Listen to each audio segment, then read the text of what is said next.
नाज़रीन गिरामी अस्सलामु अलैकुम वरहमतुल्लाहि वबरकातुह। सीधी बात के ताज़ा तरीन प्राइम टाइम में आप लोगों का इस्तकबाल है।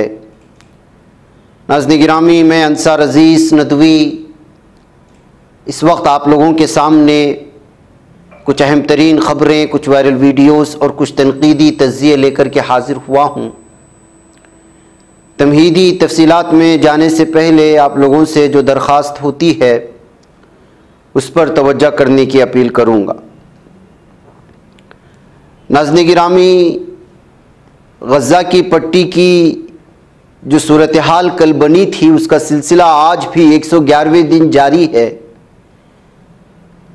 आप अंदाज़ा लगा सकते हैं कि कल जिन जहन्नमी कुत्तों को जहन्नम वासिल किया गया उसके बाद से बावला हो चुका है इसराइल, और खान यूनुस के अलग अलग इलाक़ों में इस कदर दहशत फैला रहा है कि जिसकी कोई इंतहा नहीं है।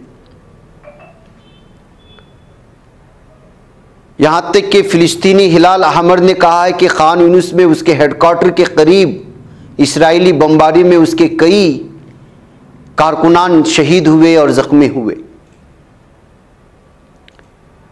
क़ाबिज़ फ़ौज और फ़िलिस्तीनी मुजाहिदीन के दरमियान दू बदू लड़ाई जारी है। नुकसानात उधर भी हैं, लेकिन इस बुज़दिल कौम और सहनी फ़ौज ने लगातार हॉस्पिटल्स को एक तो निशाना बना रही है और दूसरी जानिब अवाम से कहती है कि जगह खाली करो और उनको एक दूसरे जगह जमा करके उन पर बमबारी करने की कोशिश करें। यानी कि मुकम्मल तौर पर इनको मुजाहिदीन से कोई लेना देना नहीं है जो उनसे लड़ रहे हैं, जो उसके फौजियों को जहन्नम वासिल कर रहे हैं, उसको दुश्मनी है। तो मासूम बच्चों से देखिए बच्चों का क्या हाल कर चुका है। ताज़ा वीडियो आई हुई है।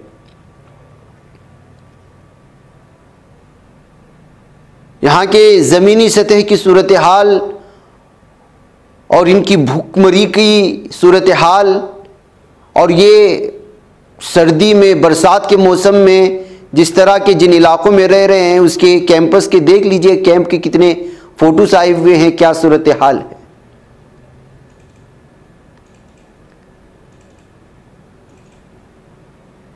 तो नाज़रीन गिरामी, ये जो शहर आबाद था गज़ा की पट्टी में उसको बर्बादी से किस तरह से तहस नहस कर दिया है, ये आप देख सकते हैं। ये मंजर शदीद बमबारी जारी है। नासिर हॉस्पिटल में मौजूद तमाम लोग ज़ख्मियों और पनाहगुज़ीनों के हवाले से तशवीश का इजहार किया गया है अतिब्बा बिला हुदूद तंजीम की जानिब से। चारों तरफ से हॉस्पिटल को घेरा। ज़ख्मी इनका क्या बिगाड़ेंगे, मासूम बच्चे क्या बिगाड़ेंगे, मरीजों की इयादत के आए हुए लोग इनका क्या बिगाड़ेंगे, लेकिन निशाना बनाते हैं हॉस्पिटल्स को। नासिर हॉस्पिटल के करीब मुस्तफ़ा हाफिज स्कूल पर बमबारी की है। नासिर हॉस्पिटल ने बयान जारी किया है कि मजीद 52 शहदा की लाशें लाई गई हैं। जख्मी होने वालों की तादाद 120 है। मुजाहिदीन से लड़ नहीं सकता, उनके ठिकाने का पता लगा नहीं सकता, मीडिया के सामने बड़े बड़े दावा करता है और मारता है मासूमों को, निहत्तों को, मासूम बच्चों को, ख़वातीन को। ये दुनिया का सबसे गलीज़ तरीन, बुज़दिल तरीन और हिजड़ेपन की इंतहा करने वाली कौम और उसकी फ़ौज है।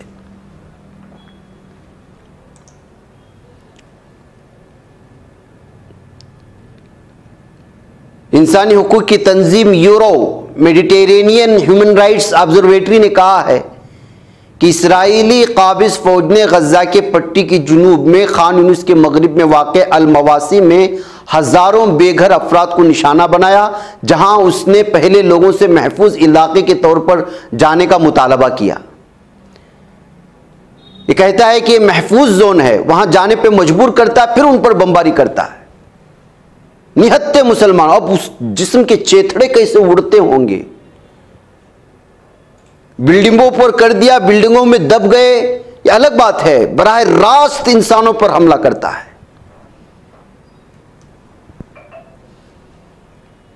ये इस भयानकी का और इसके वहशतनाकी का हम अंदाजा नहीं लगा सकते नाज़रीन गिरामी। ये सूरत हाल बना रखा है,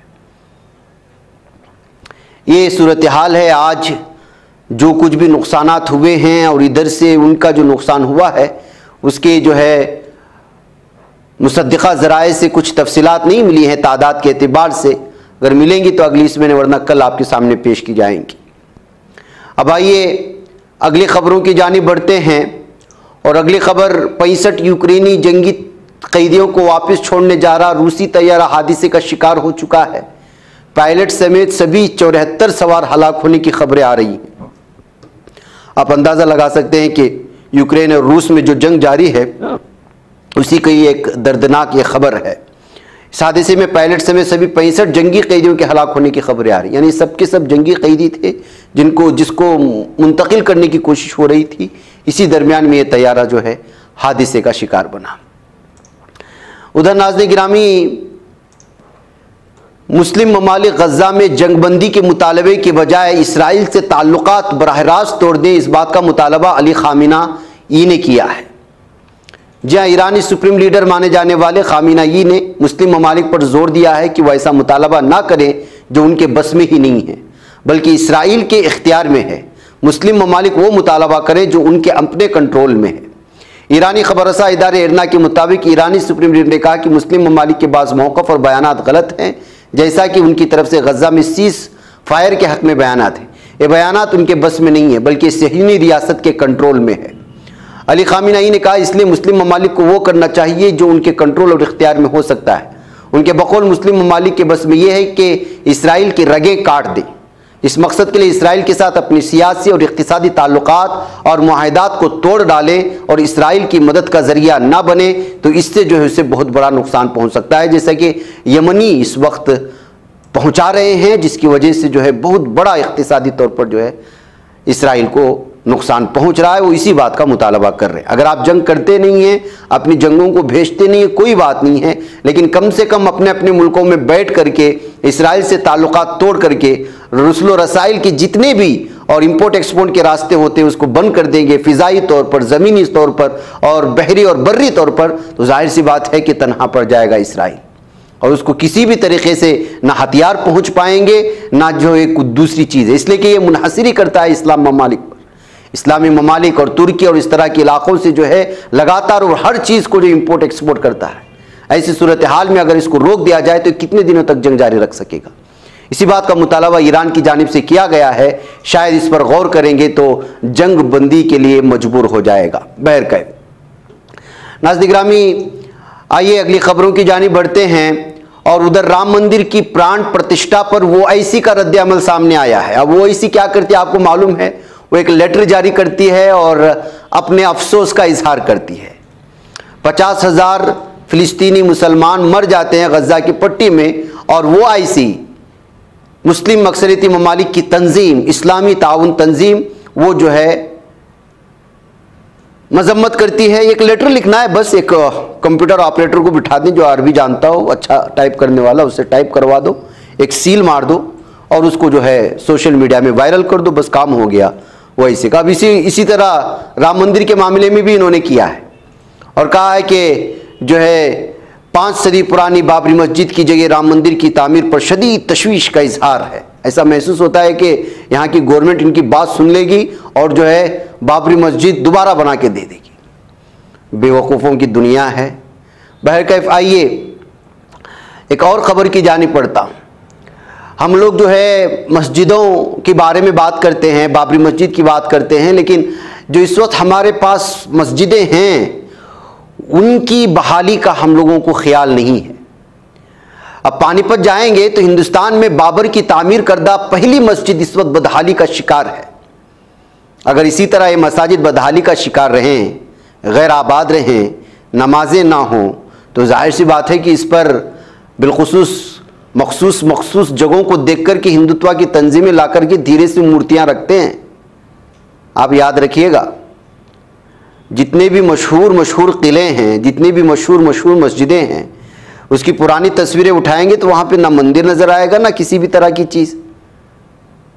जाहिर सी बात है कि होता ये है और चाल और साजिश ये है कि अगर आपका ईदगाह है मैदान में बीच सड़क पर और चारों तरफ से जो है ऐसा लगता है कि वो एक क्रीम प्लेस जिसको कहा जाता है, तो इन लोगों की शरारत होती है कि खामोशी से एक पत्थर लाओ, उस पर कुछ कुमकुम वगैरह लगा दो और खामोश देखते रहो कुछ दिनों तक। जैसे ही कोई मुसलमान उसके अपोजिशन में आ जाता है, तैयारी में रहते हैं कि अब इस मामले को बढ़ाओ। अब पुलिस और इंतजामिया करती है कि माहौल को पुरअमन बनाए रखने के लिए उस इलाके को हदबंदी कर दी जाती है और फिर कहा जाता है कि आप हफ्ते में एक बार आएंगे, पूजा करेंगे। ये पूरी साजिश है। इसीलिए इसको जो है उसी तरीके से हटाने की जरूरत होती है। ऐसे कितने इलाके गए और कितने इलाकों में कब्जे की कोशिशें हुई हैं और कितनी जगहों को मुतनाज़ा बना दिया गया है। हैदराबाद के चार मीनार को देख लें, कुछ भी नहीं था वहां पर। जाहिर सी बात है कि वो एक इबादत गाह भी नहीं थी। सामने मस्जिद, मक्का मस्जिद है, वो एक हिस्टोरिकल प्लेस था। अब चूंकि ऐसी जगह पर है कि जो जगह जो है पूरी दुनिया में मशहूर है, जो प्लेस हिस्टोरिकल प्लेस है, ऐसी जगहों पर इनकी नजरें रहती हैं। इसीलिए इस तरह की जितनी भी मस्जिद हैं, ये जो जिस मस्जिद के बारे में बताया जा रहा है, ये साउली मार्ग पर वाक़ है जो पानीपत के, और मुगलिया सल्तनत के पहले बादशाह ज़हीरुद्दीन मोहम्मद बाबर ने 1526 में पानीपत की जंग में इब्राहिम लोदी को शिकस्त दी और उसके बाद 1527 में अपनी बीवी काबली बेगम के नाम पर इस मस्जिद को तामीर कराया और इसी नाम से जानी जाती है। और इस मस्जिद का हाल क्या है आप देख लीजिएगा। ऐसे न जाने पूरे भारत में कितनी मस्जिदें होंगी, कितनी प्रॉपर्टीज़ होंगी जो ऐसी ही बदहाली का शिकार है। इसकी जानिब भी मुसलमानों को देखने की ज़रूरत है। बल्कि मैं तो अपील करता हूँ कि इस तरह की चीज़ों को देखभाली के लिए पूरे के पूरे मदारिस और जितनी भी तंजीमें हैं वो मिलकर के बाकायदा एक कमेटी बनाया जाए और इसके लिए एक बजट मुख्तस किया जाए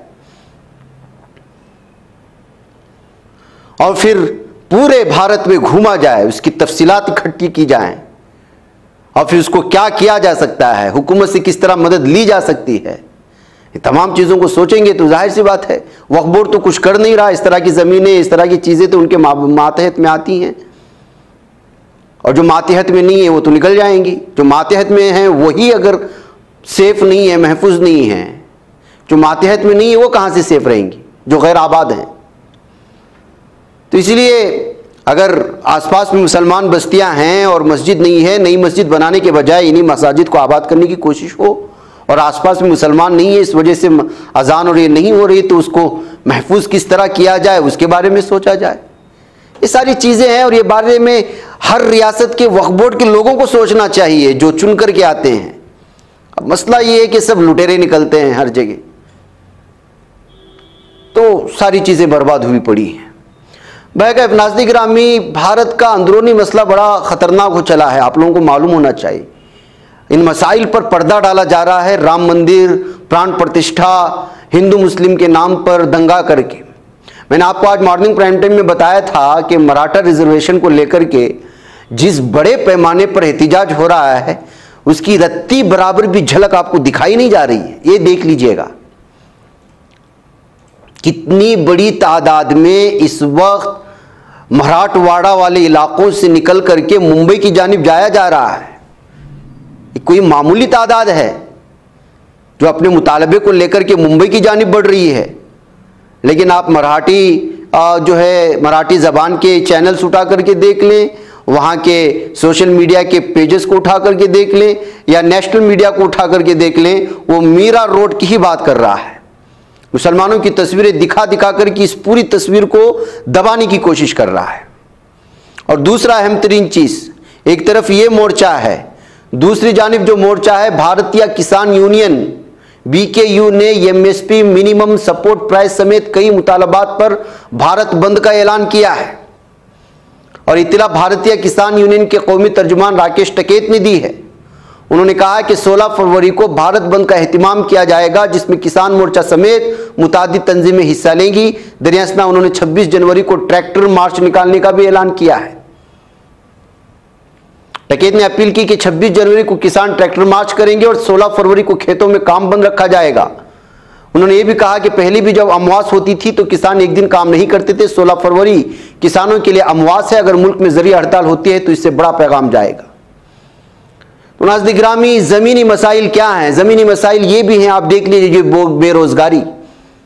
2 करोड़ जॉब देने का वादा किया गया था मोदी हुकूमत की जानिब से, लेकिन ऐसे इलाके में भी भारतीय जाने को तैयार हैं जिस इलाके में जिंदगी का भी कुछ भरोसा नहीं है। इसराइल ने ऐलान किया था कि वो मुख्तलिफ मुल्कों से जो है लोगों को तामीराती काम में जॉब देगा, मजदूरी देगा। अब जैसे ही जॉब का अलर्ट आया है तो देखिए यूपी में कितने बड़े पैमाने पर लोग जॉब लेने के लिए आए हैं। इससे पहले किसी चैनल वाले ने एक से पूछा था कि आप इसराइल जैसे मुल्क जाना चाह रहे हैं जहां जिंदगी की कोई जमानत नहीं है, तो उसका कहना था कि भारत में रहते हुए भूखे मरने से बेहतर है कि इसराइल में जाकर के किसी के बम से मर जाएं। ये अगर जमीनी सूरत हाल है तो आप अंदाजा लगा सकते हैं कि इसको दिखा रहा है मीडिया। हां, अयोध्या में भीड़ बहुत है, ये दिखा रहा है। अयोध्या मार्च के महीने तक कितना कमा सकता है वो बता रहा है। कोई ताजमहल और राम मंदिर को मुआवजा करके उसके स्ट्रक्चर पर बात कर रहा है, जिससे ना आम आदमी का पेट भरेगा ना कुछ। अब यही मीडिया वाले अयोध्या में जिनके घर छीन लिए गए हैं, रास्तों को वसी व अरीज करने के नाम पर जिनको कुछ भी मुआवजा नहीं मिला, और जो छोटे मोटे कारोबारी थे, जो रिक्शा चलाते थे, कोई कुछ जो है ठेला लगाता था रास्ते के बगल में और अपने पूरे खानदान की वही पूंजी थी उसकी। खुद हिंदू ऐसे नहीं कि मुसलमान हैं। उनसे कभी मीडिया वाले ने जाकर के पूछा कि राम मंदिर के आने से उनको कितना फायदा हुआ और कितना नुकसान? किसी लोकल चैनल वाले ने हिम्मत भी कर लिया।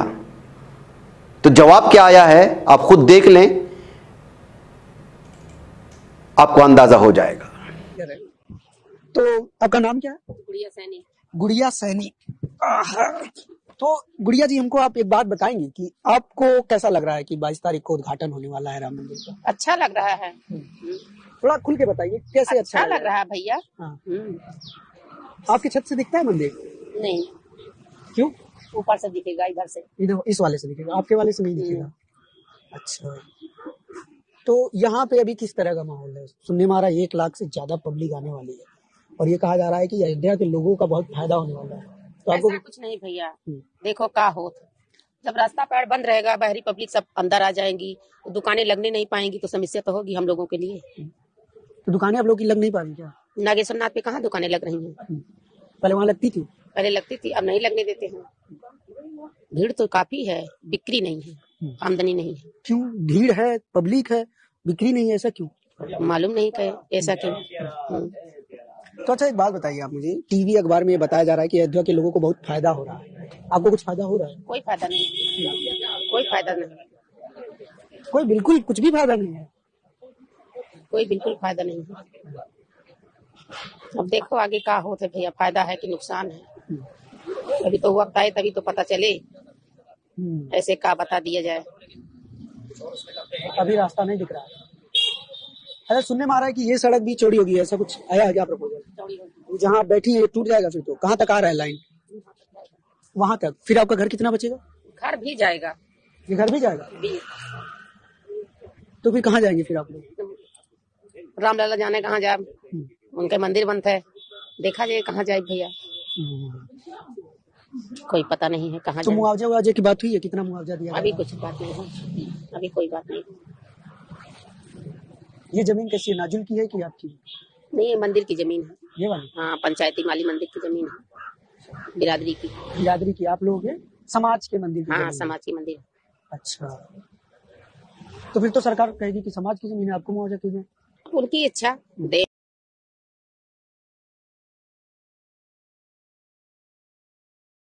हम लोग के। ये सरकार आई वो भी छीन ली। अच्छा, वो जो परमहंस वाला विरोध हुआ था क्या? जी जी, वो जो विरोध किए थे यहाँ पर, तो वहाँ से आप लोग का दुकान वहाँ से हटवा दिया गया। अब इसके बाद बहुत कैसे भी इधर उधर मजदूरी करके थोड़ा पैसा जमा करके इसको लिया हूँ। तो इसमें भी आफत करते हैं कि ये नहीं चलाओ, वो मत चलाओ, इधर न जाओ उधर न जाओ, आए दिन रास्ता बंद करते हैं। हाँ, तो आज आप काम पे क्यों नहीं गए? अभी थोड़ा रात में चलाए थे देर तक, इसीलिए क्योंकि रात में थोड़ा रास्ता का टेंशन नहीं रहता है।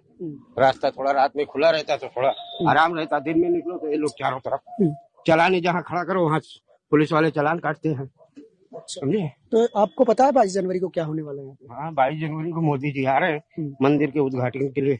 अच्छी बात है, कर रहे हैं, मगर उनका हमको यही कहना है कि कम से कम हम लोग का रोजी रोटी ना मतलब ज्यादा संकट आ गया आप लोगों को।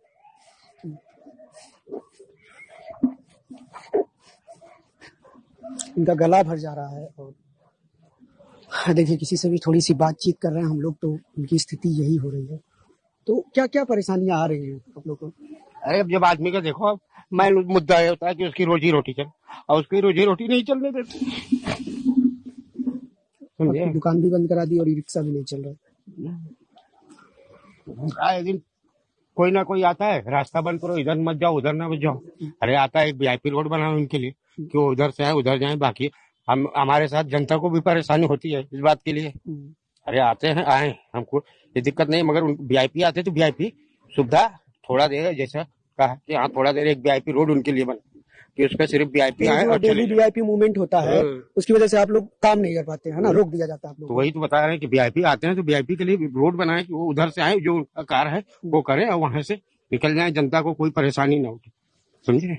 आप लोग का घर ये जो एकदम मंदिर के बाउंड्री से ठीक सटा हुआ है, ये कितना पुराना घर है? ये बहुत साल पुराना, ये देख लीजिए। हाँ वो देखिए 70 के पहले, हाँ 1970 में बनाया गया, उसके पहले का है, समझे। ये तो जब ये फाइनल ये जो